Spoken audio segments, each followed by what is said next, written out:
नमस्कार, न्यूज की पाठशाला में आप सभी का स्वागत है। मैं हूं सुशांत सिन्हा। ये वो पाठशाला है जहां सबकी क्लास लगती है। आज कुछ खास लोगों की क्लास लगाने का दिन है। आपको बताऊंगा क्यों। क्योंकि दिवाली खत्म हुई है और इन लोगों को जरा याद दिलाना जरूरी है कि दिवाली के पीछे अकेले मत पड़ेगा। खबर का हर चैप्टर यहां बड़े विस्तार से खुलता है ताकि आप उस खबर के मास्टर बन सके। और जैसा बार बार याद दिलाता हूं, ये न्यूज का फैमिली शो है, तो बच्चों को भी बुलाइए, उनको भी दिखाइए, उनका ज्ञान वर्धन भी होगा, उस अंदाज में होगा जो उनको पसंद भी आए और समझ भी आए। तो आइए शुरू करते हैं आज की पाठशाला।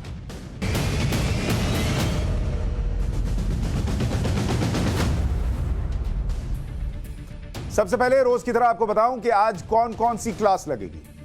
सबसे पहले दिवाली का एक दिन वर्सेस 364 दिन के प्रदूषण वाला चैप्टर खोलूंगा। और यह चैप्टर आपको देखना चाहिए, समझना चाहिए, क्योंकि दिवाली दिवाली दिवाली और दिवाली के पटाखों से प्रदूषण हो गया, हाय मेरे फेफड़े जल गए, ये चिल्लाने वाले हर जगह घूम रहे हैं। लेकिन आपको डेटा से, एनालिसिस से समझना चाहिए कि दिवाली का एक दिन का प्रदूषण वर्सेस साल के 364 दिन के प्रदूषण का चैप्टर क्या बताता है। दिल्ली एनसीआर में दमघोटू हवा का असली विलन कौन है, उससे आपको मिलवाएंगे। पटाखों पर सारे प्रदूषण का ठीकरा फोड़ने वालों की आज क्लास लगेगी। इसके अलावा डीजल पेट्रोल पर इच्छाधारी विरोध का चैप्टर भी खुलेगा। हैं कुछ लोग इच्छाधारी, जब मन किया जैसा रूप बदला और विरोध कर लिया, और जब मन किया कट लिए। डाका डालकर मोदी मोदी चिल्लाने वालों की भी क्लास लगेगी। साथ में आज हिस्ट्री की क्लास में मोदी के आदि शंकराचार्य के बारे में आपको एक जरूरी क्लास में लिए चलूंगा। मुसीबत में जीवन जीना सिखाने वाली क्लास है ये, तो बड़ी इंपॉर्टेंट है, आखिर तक रुकिएगा जब। शुरू करते हैं आज की पाठशाला और सबसे पहले पर्यावरण की क्लास।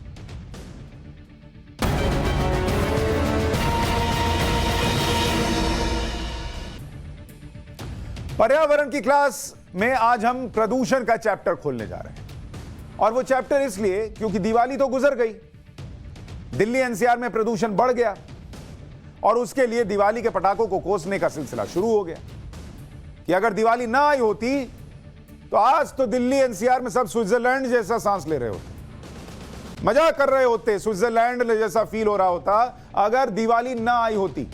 सब दिवाली की वजह से हुआ। हम बताएंगे किसकी वजह से हुआ, क्योंकि इस बार दिवाली पर इन्हीं लोगों की वजह से सिर्फ पटाखे नहीं फूटे थे, लोगों का गुस्सा फूटा था। क्योंकि सुन सुनकर, देख देख कर लोगों के अंदर गुस्सा भर गया था कि सिर्फ दिवाली और कुछ नहीं है देश भर में। साल भर हर साल का यही तमाशा कि दिवाली मत मनाओ वरना फेफड़े जल जाएंगे। ज्ञान देने वालों की होड़ लग जाती है। लेकिन आज हम आपको दिवाली के एक दिन के प्रदूषण, आज जब आपके सामने डेटा रखूंगा तो ये डेटा आपको समझना भी चाहिए और याद भी रहना चाहिए। दिवाली का एक दिन, सिर्फ एक दिन वर्सेस, जैसे मैच चलता है ना वैसा मैच चल रहा है। दिवाली का एक दिन वर्सेस साल के बाकी 364 दिन। और इन 364 दिनों में क्या होता है और इस एक दिन में क्या होता है, आज जरा आपको कायदे से समझाऊंगा, प्रदूषण के लिहाज से एनालिसिस दिखाऊंगा। क्योंकि पटाखे से प्रदूषण नहीं होता, हम ये नहीं कह रहे हैं, लेकिन सिर्फ दिवाली के पटाखे से ही प्रदूषण देश भर में होता है और साल भर होता है, ऐसा भी नहीं। बाकी दिन कितना सीरियस हैं लोग प्रदूषण कम करने को लेकर, अगर वो जानिएगा तब पता चलेगा कि इस एक दिन का ज्ञान क्यों देते हो या नहीं देते हो। आज दिल्ली में AQI होता है, एक AQI, एयर क्वालिटी इंडेक्स कहते हैं इसको, यानी हवा में कितना प्रदूषण है। इसका एवरेज देखिएगा तो वो है 462। PM 2.5 और PM 10 होता है। PM 2.5 क्या होता है? दरअसल बहुत हल्के महीन कण होते हैं जो आपके अंदर जाएंगे तो आपको पता भी नहीं चलेगा। और PM 10 थोड़ा बड़े वाले होते हैं, वो भी इतने महीन होते हैं कि आपको दिखेंगे नहीं, लेकिन फिर भी वो PM 2.5 से बड़े होते हैं। तो उन दोनों को मिलाकर जो एयर क्वालिटी इंडेक्स बना वो 462 था, यानी बहुत खतरनाक। लेकिन आपको एक ग्राफ दिखाना चाहता हूं। ये तो आज AQI आप दिल्ली का देख रहे हैं, ये 5 नवंबर का है। ये याद कर लीजिए, ये 5 नवंबर का AQI आप देख रहे हैं, 462। अब जरा आपको दिखाता हूं कि बाकी वक्त क्या हाल रहता है, जरा उसको आपको देखना चाहिए। अब इस डेटा को देखिए, इसको जूम करके दिखाइए जरा। ये डेटा जो है, ये लाल नरा नीला हरा पीला जो किया हुआ है, पहले इसको समझिए ये रंग क्या कह रहा है। जहां हरा दिख रहा है उसका मतलब है 0 से 50 है, यानी अच्छा, ठीक है, मतलब एयर क्वालिटी अच्छी थी। संतोषजनक 51 से 100 की मन मार के कह लिया चलो ठीक है। 100 के ऊपर जाते एयर क्वालिटी इंडेक्स, अगर 100 के ऊपर हो तो खराब हो जाता है, जिसमें कि आप देखिए हल्का ऑरेंज सा कलर है।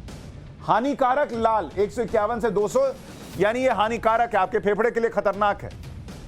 बैगनी जो है 201 से 300, यानी बहुत खराब, और काला जो है वो 300 प्लस, यानी बहुत ज्यादा खराब, ठीक है। अब जरा इस ग्राफ को देखिए, और ये ग्राफ आपको दिखा रहा हूं, ये 2021 का है, PM 2.5 के आंकड़े।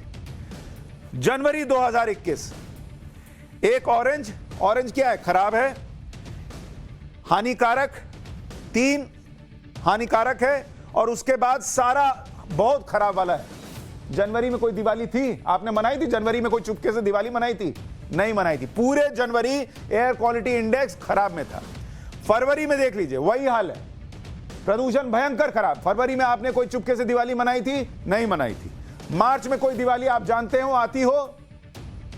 कोई आती हो? इन नेताओं ने कर दी हो अलग से दिवाली की घोषणा, प्रबुद्ध लोगों ने कर दी हो अलग से दिवाली, जो मार्च में वो मनाते हो, जिसकी वजह से प्रदूषण हो गया? नहीं, देखिए लाल, गुलाबी, ऑरेंज सब हो रखा है।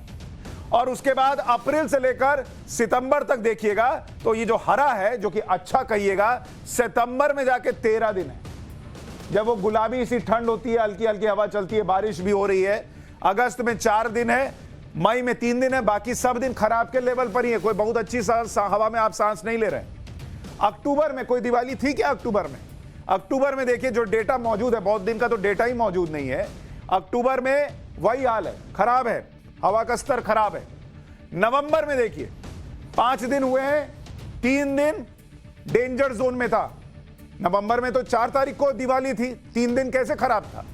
एक दिन जो है वो थोड़ा बड़ा, 4 तारीख को जब पटाखे फूटने शुरू नहीं भी हुए थे तब भी खराब हो गया था, और 5 तारीख को बहुत खराब हुआ।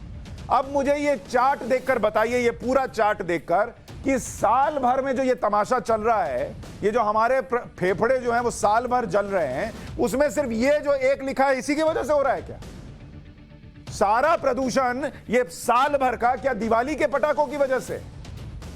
लेकिन दिवाली में पटाखे मत फोड़ना, क्योंकि जैसे फोड़ोगे ये तुम्हारे फेफड़े ये सब बर्दाश्त कर सकते हैं, लेकिन ये वाला प्रदूषण नहीं बर्दाश्त कर पाएंगे, क्योंकि फेफड़ों को लगेगा अरे ये दिवाली के पटाखों से भैया जल जाओ, मर जाओ। ये कुछ लोगों का प्रोपेगेंडा है। जनवरी से नवंबर तक का प्रदूषण आपको दिखाना है, कितना हालत खराब रही, क्या रहा, सब आपके सामने। अब मुझे बताइए, आपको अब और एक दूसरा आंकड़ा दिखाता हूं, इसीलिए बोल रहा था कि सब एक एक चीज आपको आपके सामने रखूंगा।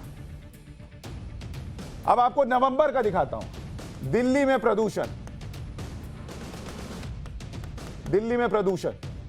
फिर याद दिला दूं, मैं ये नहीं कह रहा हूं कि दिवाली के पटाखों से प्रदूषण नहीं होता है, लेकिन वही एक दिन दिख रहा है आप लोगों को, बाकी कोई दिन नहीं दिखता। नवंबर का महीना देखिए, नवंबर 2021, दिल्ली में 1 नवंबर को 281 एयर क्वालिटी इंडेक्स 281 खतरनाक है। इतने में भी आपके फेफड़े बोल जाएंगे। 1 नवंबर कोई पटाखा नहीं फूट रहा था। 2 नवंबर, इस दिन कितना था? 303, कोई पटाखा नहीं फूट रहा था, लेकिन 300 के पार था। यह बहुत खराब में आता है। उसके बाद 3 नवंबर को दिल्ली में एयर क्वालिटी इंडेक्स कितना था? 314। किसी ने पटाखे नहीं फोड़े थे, लेकिन 314 पे था। 4 नवंबर जब सब सुबह उठे कि आज पटाखे फोड़ेंगे कि नहीं फोड़ेंगे, उसी वक्त धुंध छा चुकी थी, 382 हो चुका था एयर क्वालिटी इंडेक्स। और 5 नवंबर, जिसके लिए पूरी तरीके से बता दिया गया कि अरे ये तो पटाखों की वजह से ही हो गया, 5 नवंबर को दिल्ली का एवरेज एयर क्वालिटी इंडेक्स 462 है। कहीं कहीं कुछ कुछ इलाकों में 600-700 भी गया, लेकिन एवरेज आपको बता रहा हूं 462 है। अब आपको बताता हूं कि ये 4 दिन अगर पटाखे नहीं फूट रहे थे तो प्रदूषण 281 से 382 गया कैसे? मतलब 100 पॉइंट कैसे बढ़ा? कौन बढ़ा रहा था प्रदूषण? और ये 462 में पटाखों का परसेंटेज कितना है प्रदूषण में, ये जानते हैं आप? क्योंकि जब तक जानेंगे नहीं तब तक समझेंगे नहीं कि कैसे खोखला विरोध होता है, बिना ज्ञान के, बिना जानकारी के, बस करना है। और ये जो बढ़ा इसकी बड़ी वजह है पराली, जो किसान जलाते हैं अपने खेतों में। पराली जलाने की वजह से यह हो रहा था, लेकिन उस पर कोई नहीं बोलेगा, कोई बैन, कोई आदेश नहीं होता। अभी पराली जलाने वालों पर एक्शन हुआ भी था तो ये किसान आंदोलन में उसका भी विरोध करा के जिन लोगों पर केस हुआ, जिन पर कार्रवाई हो सकती थी, उन सब के केस हटवा दी। क्योंकि इस पर कैसे बोलिएगा? इस पर बोलिएगा तो वोट बैंक है भाई, आप किसान के खिलाफ हो जाएंगे। दिवाली पर बोलिए, दिवाली में बोलने में कोई दिक्कत नहीं, क्योंकि दिवाली के पटाखे सबकी नजर में चुभते हैं, उस पर डाल दीजिए, निकल लीजिए। पराली पर कोई कुछ नहीं बोलता। गोपाल राय जो दिल्ली के पर्यावरण मंत्री हैं, वो क्या बोल रहे हैं सुनिए, उसके बाद आपको बताता हूं कि ये पराली जलाने से कितना प्रदूषण होता है और पटाखों से कितना होता है, वो बताऊं उससे पहले सुनिए जरा। पटाखों पर बैन लगाया गया और ये कहा गया कि इस बार दिल्ली में पिछले कुछ सालों से के हिसाब से ज्यादा बेहतर स्थिति है। ये एक दिन पहले गोपाल राय जी ने कहा, लेकिन ऐसा हुआ नहीं। अभी हम तस्वीर देख रहे हैं। ये सच है कि दिल्ली के अंदर पोल्यूशन को बढ़ाने में दीपावली पे पटाखों का रोल होता है। सरकार ने इसको लेकर के काफ़ी अवेयरनेस कैंपेन किया, RWA के साथ मीटिंग हुई, बच्चों के साथ मीटिंग्स हुई, मार्केट एसोसिएशंस के साथ मीटिंग हुई। लेकिन कल भारतीय जनता पार्टी ने जानबूझ करके पटाखे जलवाए। उनके लोगों के द्वारा जिस तरह से सोशल मीडिया पे कैंपेन किया गया कि पटाखे हम जलाएंगे, आप रोक के दिखाओ, ये धर्म का मसला है, तो मैं इसका दो हिस्सा करना चाहता हूं। पहला तो उन दिल्ली के तमाम लोगों ने जिन्होंने इस बार पटाखे नहीं जलाए, उनको मैं बधाई देना चाहता हूं कि उन्होंने इस मुहिम में जो है सहयोग किया। और भाजपा के लोगों से मैं निवेदन करना चाहता हूं कि प्लीज हर चीज में धर्म को लागू करके जिंदगी से खेलने की जो सोच है उसको बदलिए, क्योंकि आज उसका इम्पैक्ट दिख रहा है। कल जो AQI, कल दिन में जो स्तर जो है, वो जो लेवल था, वो आज तेजी के साथ बदल गया रात भर में। उसमें पटाखों का रोल रहा है। दूसरा जो फैक्टर है, मैं आपको ये दिखाना चाहता हूं, ये अगर आप देखें तो ये रेड एरिया आपको दिख रहा है। ये जो रेड एरिया है पूरा, ये पराली जलने का जो है सारा ये एरिया दिखाया जा रहा है। 31 अक्टूबर तक लगभग 800 से 1000 जगहों पर खेतों में आग थी, दिल्ली के नेबरिंग स्टेट में, पंजाब में, हरियाणा में। कल वो अचानक बढ़ करके लगभग 3500, यानी 4 गुना ज्यादा पराली के जो जलने का धुआं है वो बढ़ा है। तीसरा, आप अगर फैक्टर देखें तो ये दिल्ली के पास ऊपर ना धुआं दिख रहा है, स्मॉग दिख रहा है, व्हाइट व्हाइट व्हाइट।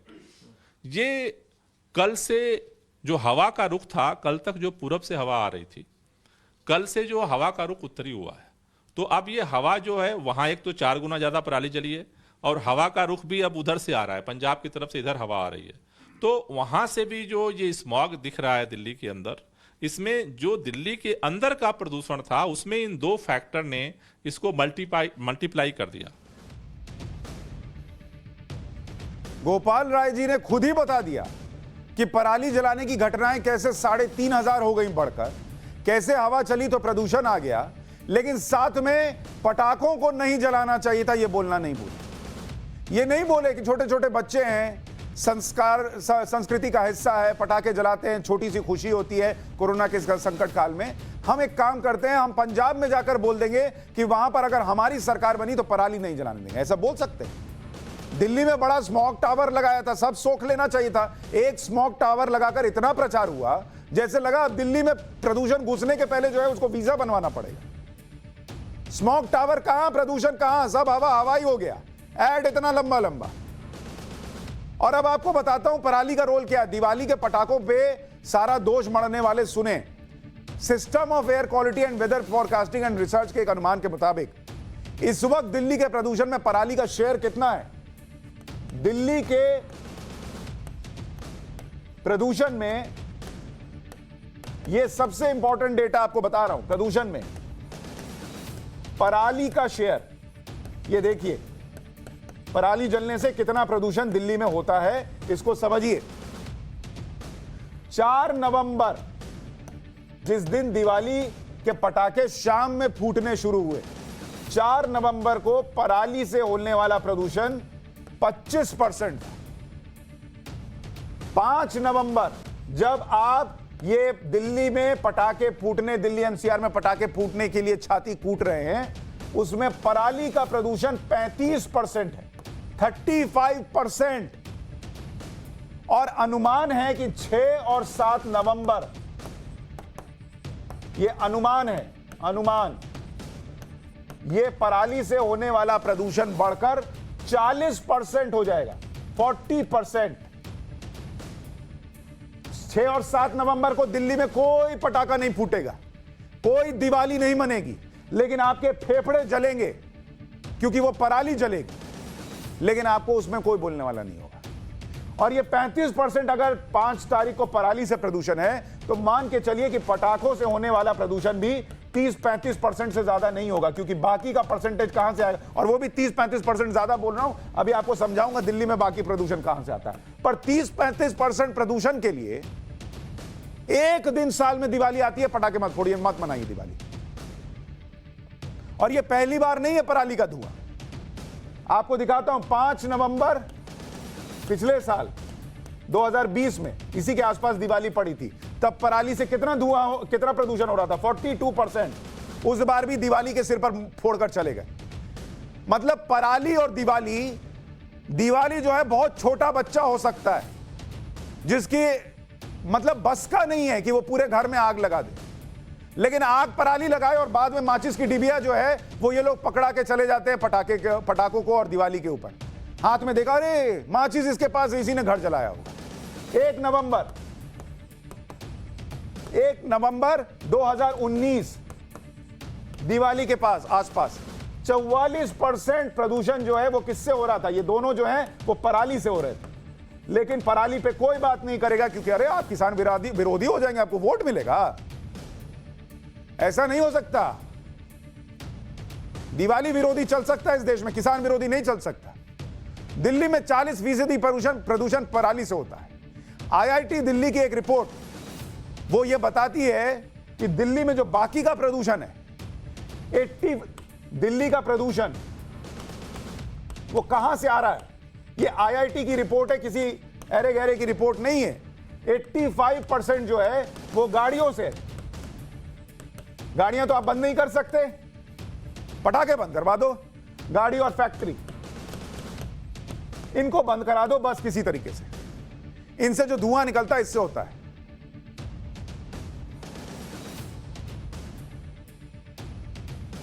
इसके अलावा दिल्ली में कंस्ट्रक्शन साइट से जो प्रदूषण होता है, 12.5% जो है वो आपका हो गया पराली से। ये आपका पराली से हो गया। और जो पटाखे जलाने से होता है, पटाखों से मात्र 2.5% दिल्ली का प्रदूषण। आईआईटी दिल्ली कह रहा है, ये आईआईटी दिल्ली की रिपोर्ट है, पूरे साल का आपको बता रहा हूं, आईआईटी दिल्ली की रिपोर्ट। 2.5% जो है वो पटाखों से होता है। लेकिन इस 2.5% को रगड़ दो, घीस दो इसको, ये 2.5% खत्म कर दो, बाकी 97.5% पे कोई फोकस नहीं होना चाहिए। ये 2.5% खत्म कर दो, उसके बाद सारे फेफड़े ठीक हो जाएंगे। ये वैसे ही है जैसे आप कैंसर का इलाज पैरासीटामोल से कर रहे हैं। प्रदूषण को लेकर कोई काम कोई सरकार नहीं कर रही, किसी एक सरकार की बात नहीं कर रहा हूं, लेकिन छाती पीटने के लिए सब आगे। और दिल्ली में तो पटाखे, पराली, गाड़ियों, सबका असर पड़ रहा है। अब मैं आपको जरा एक आंकड़ा देता हूं कि ठीक है, पटाखे सिर्फ दिल्ली में तो नहीं फूटे, दिल्ली एनसीआर में नहीं फूटे, दूसरे शहरों का हाल देखिए। पुणे में, यहां पर आज की डेट में क्या हालत है एक्यूआई का, संतोषजनक। यह है पुणे में प्रदूषण का स्तर, भोपाल में खराब, लेकिन यह करीब 200 के आसपास है। अहमदाबाद, यह भी 200 के आसपास एक्यूआई जो है। गया यहां पर 150 के आसपास, इंदौर यहां पर भी 200 के आसपास। अब इन इलाकों में क्या पटाखे नहीं फूटे हैं? आप मुझे बताइए, इन इलाकों में पटाखे नहीं फूटे क्या? पुणे, भोपाल, अहमदाबाद, इंदौर में यहां पटाखे फूटे, लेकिन ये जो बढ़ कर 400 और 500 पहुंचता AQI वो नहीं हुआ, क्योंकि यहां पर पराली जो जलती है पंजाब में, हरियाणा में, उसका धुआं नहीं पहुंच रहा है। अब समझे, समस्या पटाखे नहीं है, या कहूं कि समस्या सिर्फ पटाखे नहीं है। एक दिन अगर 200 और एक दिन अगर एयर क्वालिटी इंडेक्स 200 और 300 गया, मान लीजिए पटाखों की वजह से चला भी गया और उसके बाद घट कर आ गया फिर 100 पर, क्या कितना नुकसान हो जाएगा आपको? लेकिन सब डाल दिया जाता है पटाखों पर, पराली पे बात। गाड़ियों से प्रदूषण होता है, क्या कर किया आपने गाड़ियों के लिए? गाड़ियां चलाना छोड़ी, फैक्ट्री बंद करवा दिए? नहीं करा सकते ना, बस किसी को एक को आपको पकड़ के धो देना है, तो वो हो गए दिवाली के पटाखे हो गए। सदगुरु क्या कह रहे हैं, एक बार सुनिए। Let not people who are suddenly environmentally active say no child should have crackers. This is not a good way to go. All those people who are concerned about pollution in the air, in the polluting the air, you can do one thing as your sacrifice for the children, so the children can enjoy. Adults can stop the crackers, and for that 3 days you walk to your office, don't drive your car. Let children have the fun of bursting crackers. देखिए, प्रदूषण सब चीज से हो रहा है। 2019 में करीब 16,70,000 यह आंकड़ा है, ये मौतें हुई थी प्रदूषण से। वजह थी प्रदूषण,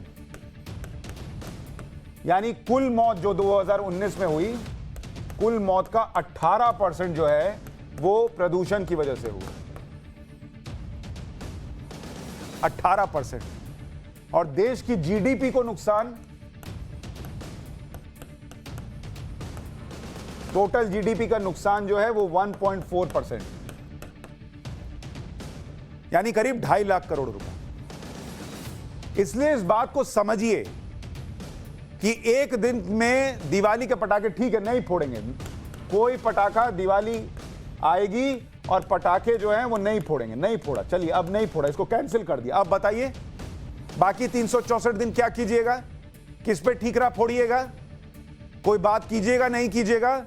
दिवाली खत्म हो गई, अब अगले 3 महीने नरक रहेगा दिल्ली एनसीआर में सांस लेना, लेकिन कोई हंगामा नहीं होगा। हंगामा भी कीजिएगा तो लोग, ये लोग नेता लोग ऐसे ऐसे झाड़ देते हैं, छोड़ो क्या फर्क पड़ता। फिर अगले साल के लिए अभी बीजेपी पे डाला, बीजेपी किसी और पे डालेगी, कांग्रेस किसी और पे डालेगी, सब एक दूसरे पे डाल देंगे। मरने वाले हम और आप हैं, उनके भी फेफड़े जलते ही होंगे। उनके क्या फेफड़ा जो है वो थोड़ी देखता है कि भाई मैं कांग्रेसी फेफड़ा हूं और बीजेपी फेफड़ा हूं या आम आदमी पार्टी का फेफड़ा हूं।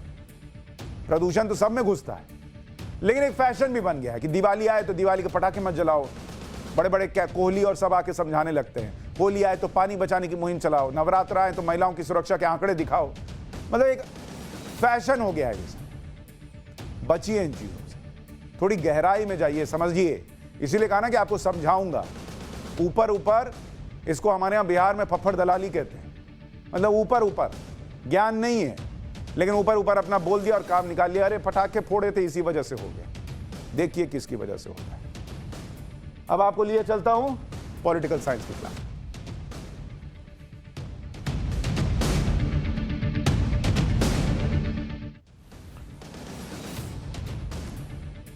पॉलिटिकल साइंस की क्लास भी आज बड़ी इंपॉर्टेंट है। आज आपको दोहरी राजनीति करने वाले नेताओं की क्लास लगाकर दिखाऊंगा। पेट्रोल डीजल की कीमत पर इच्छाधारी विरोध। इच्छाधारी कहां इस्तेमाल होता है आपको पता ही है? जब इच्छा हुई अपना रूप बदल लिया। ऐसे ही कुछ लोग रूप बदलते हैं, जब मन हुआ विरोध कर लिया, जब मन हुआ धीरे से कोने में खिसक लिया। ये चैप्टर आपको देखना चाहिए, क्योंकि पेट्रोल डीजल इसकी महंगाई पर लगातार कुछ लोग चिल्ला रहे थे। राहुल गांधी, ममता बनर्जी, तेजस्वी, लेफ्ट पार्टी सब हल्ला कर रहे थे कि अरे पेट्रोल डीजल की कीमत 100 के पार चली गई। अब केंद्र सरकार ने क्या किया? केंद्र ने एक्साइज ड्यूटी जो पेट्रोल पर लगती है वो घटा दी, एक्स्ट्रा एक्साइज ड्यूटी घटा दी। कितनी? पेट्रोल पर 5 रुपया, 5 रुपया, और डीजल पर 10 रुपया घटा दिया, 10 रुपया। कोई छोटी मोटी राहत नहीं है, क्योंकि कोरोना के संकट काल में जब अर्थव्यवस्था नीचे गई तो यही टैक्स का पैसा है जो देश को आगे बढ़ाने में काम आ रहा था। लेकिन अब चूंकि अर्थव्यवस्था ऊपर आ रही है तो उसको कहा गया कि भाई ठीक है, इसका फायदा लोगों तक पहुंचना चाहिए, तो ये एक्साइज ड्यूटी घटाई गई। और इस एक्साइज ड्यूटी जो देश भर में कलेक्ट होती है उसका 30% राज्यों के पास भी जाता है, ये भी ध्यान रखिएगा। तो ये अकेले केंद्र के पास नहीं जाता है सारा एक्साइज, इसी का नहीं, पूरा एक्साइज कह रहा हूं। लेकिन कांग्रेस, टीएमसी और लेफ्ट रूल स्टेट ने वैट कम नहीं किया। ये चिल्ला रहे थे कि पेट्रोल की कीमत कम करो, लेकिन वैट कम नहीं किया। और वैट कम करते तो जनता को 5-10 रुपए का और फायदा होता। मिलके करो ना भाई, देश की बात है। वैट कम किसने किया? वैट कम करने वाले राज्य, कम करने वाले राज्य, और ये सारे के सारे जो हैं, ज्यादातर इसमें से 15 जो हैं बीजेपी या एनडीए कह लीजिए, ऐसे 15 राज्य हैं जिन्होंने वैट घटा दिया। कांग्रेस, प्रधानमंत्री ने कहा था, एक्चुअली जब एक्साइज ड्यूटी कम की गई तो प्रधानमंत्री ने कहा कि राज्यों को भी वैट घटाना चाहिए। कांग्रेस शासित कितने राज्यों ने वैट घटाया? 0। टीएमसी या लेफ्ट शासित राज्यों ने कितना वैट घटाया? 0। अंडा। बीजेपी शासित राज्यों का हाल क्या है वो भी जान लीजिए। पेट्रोल डीजल पर वैट कितना घटाया और उससे जनता को कितना फायदा हुआ, यह आपको जानना चाहिए। तो किसने किसने घटाया? सबसे पहले यूपी ने घटाया, इधर पेट्रोल, इधर डीजल। कितना घटाया? यूपी ने घटाया 7 रुपया वैट घटा दिया। ये वैट का बता रहा हूं, 7 रुपया वैट घटाया पेट्रोल पर और 2 रुपया डीजल पर। यह उत्तर प्रदेश ने फैसला लिया। इसके बाद है गुजरात। पेट्रोल पर इन्होंने घटाया 5 रुपया 65 पैसा और डीजल पर इन्होंने घटा दिया 7 रुपया। अब इसके बाद हरियाणा, इन्होंने पेट्रोल पे घटाया 7 रुपया और डीजल पे घटाया 2 रुपया। इसके बाद है बिहार, यहां बीजेपी की गठबंधन में सरकार है। यहां पेट्रोल पे 3 रुपया 20 पैसा वैट घटाया और डीजल पे 3 रुपया 90 पैसा। इसके बाद है कर्नाटक, दोनों पे इन्होंने 7-7 रुपए घटा दिए। इसके बाद है J&K, जम्मू एंड कश्मीर, इन्होंने पेट्रोल पे शायद 7 रुपए घटाया, 7 रुपए घटाया और इन्होंने डीजल पर भी 7 रुपए घटाया। ये बीजेपी रूल स्टेट्स का बता रहा हूं। तो अब आप सोचिए, 5 रुपया पेट्रोल पर एक्साइज ड्यूटी कम हुई, 7 रुपया अगर यूपी ने कम कर दिया तो 12 रुपया ना कम हुआ।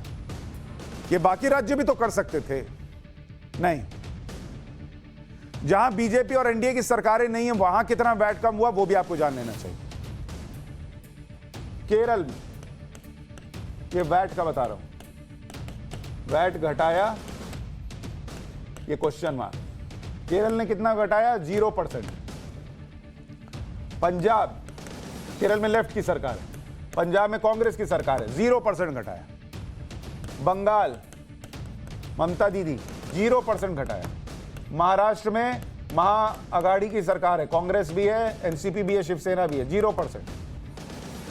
छत्तीसगढ़, सबसे ज्यादा छत्तीसगढ़ के मुख्यमंत्री चिल्ला रहे थे क्योंकि उनको अपनी कुर्सी भी बचानी थी, तो यहां के आवाज से आवाज मिला रहे थे, 0% घटाया। राजस्थान, अभी तक इनका भी 0 है। अच्छा, इनके प्रवक्ता आ जाए मेरे शो में शाम में और बोले कि अरे वहां घट गया भाई, वैट घटा दिया। मैंने कहा मेरे पास तो कोई जानकारी नहीं है। बोले अरे घटा दिया भाई, बीकानेर में घटा दिया। मैंने कहा एक पेट्रोल पंप पे जाके घटा रहे हैं क्या? बोले नहीं, घटा दिया। फिर आया मैं शो के बाहर, मैंने पूछा भाई घटा दिया क्या? तो बोले नहीं, घटाया नहीं है।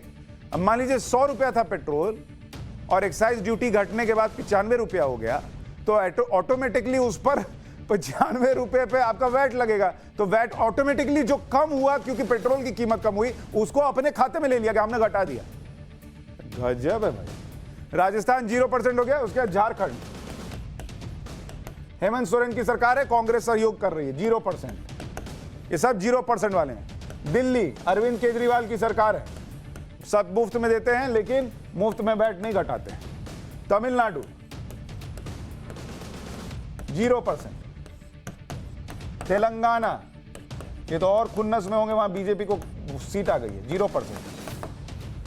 आंध्र प्रदेश, एपी 0%।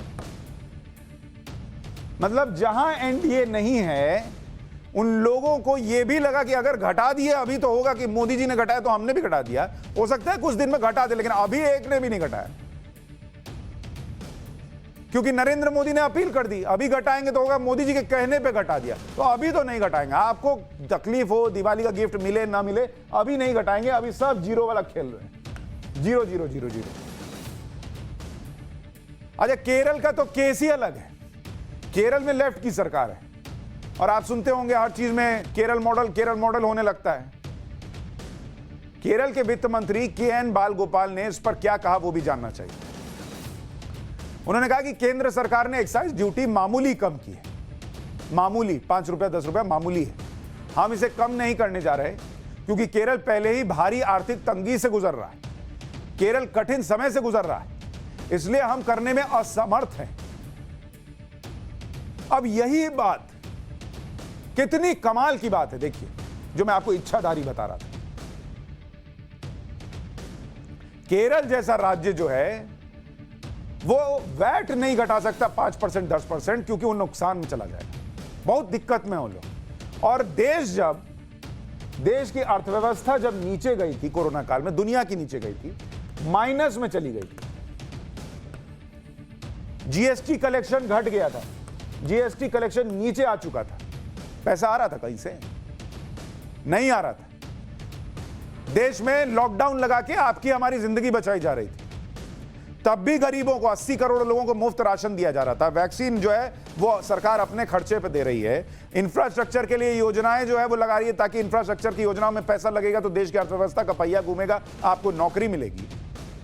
किसानों के अकाउंट में भले विरोध चलता रहे इधर कुछ जगहों पर, किसानों के अकाउंट में सम्मान निधि जाती रही, बाकी योजनाएं चलती रही, तब किसी ने नहीं कहा कि अरे केंद्र को भी तो दिक्कत है भैया, केंद्र कहां से देगा। नहीं, अभी एक्साइज नहीं घटाना चाहिए। उस संकट के वक्त में भी पॉलिटिक्स होती रही, अरे एक्साइज क्यों नहीं घटाते हो। तब किसी ने नहीं बताया कि हम राज्य इसलिए नहीं घटाते क्योंकि हमारे पास दिक्कत है, लेकिन केंद्र को घटा देना चाहिए था क्योंकि ये लोग जब राज्यों को दिक्कत आती है तब मदद केंद्र से ही मांगते हैं। सोचिए देश में किस लेवल की पॉलिटिक्स होती है। केरल में पेट्रोल डीजल पर कितना वैट है और केरल सरकार पेट्रोल डीजल से कितना कमाती है। केरल में, ये केरल का आपको मॉडल बता रहा हूं, सुनिए जरा। केरल का मॉडल क्या है, यहां पेट्रोल पर कितना वैट है, पेट्रोल पर वैट जो है वो 30% है, 30%। क्या इसका 10% नहीं घटा सकते। और डीजल पर कितना है, अरे तो गड़बड़ा गई। डीजल पर कितना है, डीजल पर है 23%। इतना वैट ले रहे हैं, लेकिन नहीं, 1 रुपया पॉकेट से नहीं निकालेंगे। ये वो लोग हैं जो गरीब दोस्त से भी कहेंगे मुश्किल के वक्त में कि चलो समोसा खिलाओ, और जिस दिन वो दोस्त पलट के कह देगा तुम भी तो समोसा खिलाओ, तो बोलेंगे यार अब मेरे तो घर में जानते हो ना कितनी दिक्कत है, पापा बड़े मुश्किल से कमा रहे हैं, कहां से खिला पाएंगे। समोसा अच्छा भी नहीं होता, तेल में। इसकी आर्थिक स्थिति ठीक नहीं है, तो पेट्रोल और डीजल पर टैक्स से केरल को कितनी कमाई हुई है यह भी आपको बता देता हूं। केरल की कमाई देख लीजिए पेट्रोल डीजल से 2017-18 इसमें कितनी कमाई हुई थी, 7300 करोड़ रुपए। 18-19 में यही कमाई जो है वो और बढ़ गई, 7995 करोड़ हो गई। 19-20 में 8074 करोड़। इतनी कमाई इनकी वैट से हो रही है, लेकिन 1 रुपया आप लोगों के लिए नहीं निकाल सकते। 20-21 में थोड़ा घटा है, 6924 करोड़। पिछले 1.5 साल से पूरा देश कोरोना से जूझ रहा है और उसके बाद अकेले केरल की कमाई नहीं घटी है, देश के अलग अलग राज्यों की भी घटी, लेकिन वो राज्य घटा रहे, बीजेपी एनडीए रूल्ड स्टेट्स जो हैं वो घटा रहे, लेकिन केरल नहीं घटाएगा। तो अब सोचिए, सवाल तो पूछना पड़ेगा। हमारे साथ सायरा शाह हलीम लेफ्ट के नेता जुड़ रहे हैं, बहुत स्वागत आपका। नमस्कार। सायरा जी, थोड़ा बताइए केरल में वैट घटाने में क्या दिक्कत है? देखिए, ये बहुत ताज्जुब की बात है कि जो भाजपा सरकार जो अलग अलग राष्ट्र में जो बाईपोल्स में हारी है, तो वो सिर्फ 5 रुपए 10 रुपए से राहत दे रही है, छूट दे रही है नागरिकों का। तो मतलब अगर गुंजाइश थी कि फ्यूल का प्राइस को ये डिक्रीज कर सके, तो पहले क्यों नहीं डिक्रीज करा? आप बताइए, इतने लोगों को, उन लोगों को टैक्स भरना पड़ा, इतने दिन टैक्स भरना पड़ा नागरिकों को, तो मुसीबत तो आई। अब जब वो हार गए हैं राज्य में बाईपोल्स में और जनता का दबाव था, तब वो जाकर जो है थोड़ी राहत देने की कोशिश कर रहे हैं। तो बीजेपी एंड गठबंधन, उनको पिछले बार इन 29 में से 13 सीट आई थी, इस बार 14 सीट आई है। देखिए, सबको पता है कि बाईपोल्स में वो कितने एम्बैरेस हो चुके हैं भाजपा सरकार। और ये मैं बता रही हूँ, थोड़ा बताइए ना कैसे सीट बढ़ गई। सायरा जी, आप कह रहे हैं एम्बैरेस हो गई, कैसे? बाईपोल्स के इलेक्शंस के बाद एकदम अचानक से उन्होंने क्यों फ्यूल रिड्यूस करा? आपने तो वो भी नहीं किया। जब रिकॉर्ड 115 एक रिकॉर्ड प्राइस होती है बॉम्बे में, अब मंडे को जाके आप 5 रुपए बोल रहे हैं, आप कम कर रहे हैं, तो ये किस तरह का आप राहत दे रहे हैं? तो ये एक तरह दे रहे हैं जबकि सायरा जी, वही तो कह रहा हूं, बॉम्बे में, सायरा जी, मुंबई में वैट जो लिया जाता है उसके ऊपर 10 रुपया और टैक्स वसूलते हैं वो लोग। तो ना वो 10 रुपया कम कर रहे हैं कांग्रेस वाले, एनसीपी वाले, शिवसेना वाले, ना वो वैट कम कर रहे हैं, और आप कह रही है 5 रुपया 10 रुपया कम किया तो क्या कमाल कर दिया। अरे वो भी नहीं कर रहे, आप तो वो भी नहीं कर, तो यूपी इलेक्शन के वक्त करते, अभी तो 4 महीने 5 महीने हैं। दिवाली के बहाने ये गिफ्ट 4 लाख करोड़ और कमा लेते हैं 3 महीने 4 महीने में। सॉरी, मैं कह रहा हूं कि अगर अभी तो बाईपोल के रिजल्ट अगर मान लें आप जिस नजर से देख रही हैं उस नजर से बीजेपी को नुकसान हुआ, तो वो अभी 2-3 महीने और थे अभी इलेक्शन होने में। 2 महीने बाद इलेक्शन के वक्त घटाते ना, अभी थोड़ी बाईपोल का रिजल्ट आया और घटा देते। उन्होंने इसलिए घटाया, वो खुद कह रहे हैं घटाते वक्त। राज्य में भी तो इलेक्शंस है, ये तो बाईपोल। तो मैं तो कह रहा हूं कि कोई भी राज्य के ठीक पहले घटाएगा भाई, 3 महीने में तो पब्लिक भूल सकती है। बहुत राज्य हैं जहां पे बाईपोल ही नहीं, वहां पे स्टेट इलेक्शन लड़े जाएंगे। तो ये फ्यूल का प्राइस एक बहुत इंपॉर्टेंट मुद्दा है। आप देख लिये, असम, त्रिपुरा, मणिपुर, कर्नाटका, गोवा में जाके रिड्यूस करे हैं प्राइसेस। डीजल 7 रुपए पर लीटर, ओके। और ये जो है सेंटर के रिलीफ के बावजूद ये 7 रुपए घटाए हैं। ये क्यों घटाए हैं? ये बताने को कि चलो दिवाली है, कि एक अच्छा क्या कहते हैं, एक संदेश जाएगा। ऊपर से बाय इलेक्शंस अलग अलग राज्य में जो हुए थे, अच्छा, तो आप सायरा जी, आप मान रहे हैं ना कि घटने पे अच्छा संदेश जाता है, असेंबली इलेक्शंस में ना रिफ्लेक्ट हो, उसको बचाने के लिए ये राय ली गई है। तो मैं कह रही हूँ, अगर उन लोगों ने अभी राय ली है, वो लोग थोड़ा आगे भी राय ले सकते थे, वो बहुत महीने भी पहले राय ले सकते थे। ये एक पॉलिटिकल डिसीजन है, हम समझते हैं कि ये एक राजनीतिक उन्होंने एक निर्णय लिया है, तो ठीक है, वो पार्टी की बात है। इसमें इतने लोग आलोचना किए, प्रोटेस्ट। सायरा जी, मेरा प्रश्न ये है कि राजनीतिक हो या नॉन राजनीतिक हो, लेकिन पब्लिक के तो 14 रुपए बच रहे हैं पेट्रोल पर, डीजल पर 16-18 बच रहे हैं। आपके यहां तो नहीं बच रहे हैं ना केरल में। मैं कह रहा हूं, आप लोग इतना चिल्ला रहे थे, लेफ्ट पार्टीज कह रही थी कि पेट्रोल इतना महंगा है, इतना महंगा है, तो आप सही कह रही थी। मैं कह रहा हूं कि आप सही कह रही थी। अब आप जो है पलट के 20 रुपया घटा दीजिए और उनको बोलिए कि देखो मेरे यहां इलेक्शन नहीं है, फिर भी मैं 20 रुपया घटा दिया हमने केरल में, तब ना जाएगा मैसेज लेफ्ट का। देखिए, बात ये है ना, ये बहुत ताज्जुब की बात है कि सेंटर पहले खुद अपने नक्शे कदम ठीक कर ले, फिर वो जाके स्टेट की सरकारों पे दोष डाले। अब जब उनके खुद नक्शे कदम ठीक नहीं है और वो लोग इतना भारी टैक्स नागरिकों को इतने महीने भरना पड़ा, वो आप देख लीजिए फ्यूल प्राइस। आप कह रही हैं लोगों को आदत हो ही गई, अब घटाने की क्या जरूरत है केरल में? का रिजल्ट उनको सही मार्ग, सही दिशा दिखा दिया। चलो देर आए दुरुस्त आए, हम कुछ कह नहीं रहे, देर आए दुरुस्त आए। तो भाई यही नक्शे कदम उनको लग रहा था कि कहीं असेंबली इलेक्शन। सायरा जी सब बात आप खुद ही कह रही हैं, आप कह रही हैं देर आए दुरुस्त आए। सायरा जी दुरुस्त आए ना, आप खुद कह रही हैं दुरुस्त आए, मतलब आप मान रही हैं वैट घटाना, एक्साइज घटाना दुरुस्त काम है, तो आप लोग भी दुरुस्त होइए ना भाई, इलेक्शन के बिना नहीं हो सकते हैं क्या? देखिए ये जो है सिर्फ केरला सरकार जो है अपना वो निर्णय लेगी, वो बाकी जितने स्टेक होल्डर्स हैं उनसे राय लेगी, और मुझे उम्मीद है कि वो देश के हित और नागरिकों के हित सही निर्णय लेगी बहुत जल्द। बहुत जल्द। ये आपने सायरा जी अच्छी बात कही। अब आप घूम फिर के वहीं आ गई जहां पब्लिक चाहती है कि हर सरकार आए और थोड़ा फायदे की बात हो। बहुत बहुत धन्यवाद सायरा जी आपका जुड़ने के लिए। बहुत बहुत बहुत बहुत धन्यवाद, शुक्रिया। तो सायरा जी भी कह रही हैं केरल की सरकार जो है वो जल्दी ही हो सकता है कि वैट घटाए। जो मैंने कहा हो सकता है, लग रहा हो कि अभी घटाएंगे तो सब क्रेडिट मोदी जी को ना चला जाए। ठीक है, एक छोटा सा ब्रेक ले रहे हैं, ब्रेक के बाद हिस्ट्री की क्लास लेके आ रहा हूं, और आज बड़ी इंटरेस्टिंग हिस्ट्री की क्लास है। क्यों है अभी थोड़ी देर में पता चलेगा, तो रुकिएगा जरा।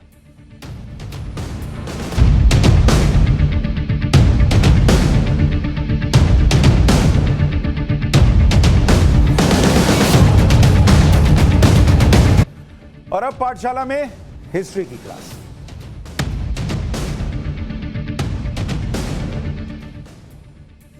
और अब हिस्ट्री की क्लास का वो चैप्टर जिसके बारे में आपको जरूर जानना चाहिए। जवानों के साथ दिवाली मनाने के बाद प्रधानमंत्री शुक्रवार सुबह केदारनाथ धाम पहुंचे और केदारनाथ में पीएम ने भोलेनाथ की पूजा अर्चना की, साथ ही वहां चल रही विकास परियोजनाओं का निरीक्षण किया। लेकिन प्रधानमंत्री की यात्रा ने एक बहुत अहम चीज सामने रखी और उसके बहुत मायने भी खास थे। पीएम मोदी ने आदि शंकराचार्य के समाधि स्थल पर उनकी नई प्रतिमा का अनावरण किया। 2013 में आई त्रासदी में आदि शंकराचार्य की समाधि या उनका समाधि स्थल जो है वो भी तबाह हो गया था। प्रधानमंत्री ने आदि शंकराचार्य के समाधि स्थल पर काफी वक्त गुजारा, वहां बैठकर उनकी आराधना की। प्रधानमंत्री मोदी से सुनिए कि आदि शंकराचार्य कौन है। आप उन्हें सुनकर ये समझ जाएंगे कि हिंदू धर्म के संरक्षण में आदि शंकराचार्य का कितना बड़ा योगदान रहा है। उनका पूरा जीवन जितना असाधारण था, उतना ही वो जनसाधारण के कल्याण के लिए समर्पित थे। भारत और विश्व के कल्याण के लिए अहर्निश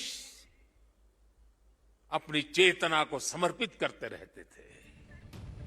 ज्ञान था, ऐसी मान्यता है। 12 साल में वेदांत कंठस्थ कर लिया था।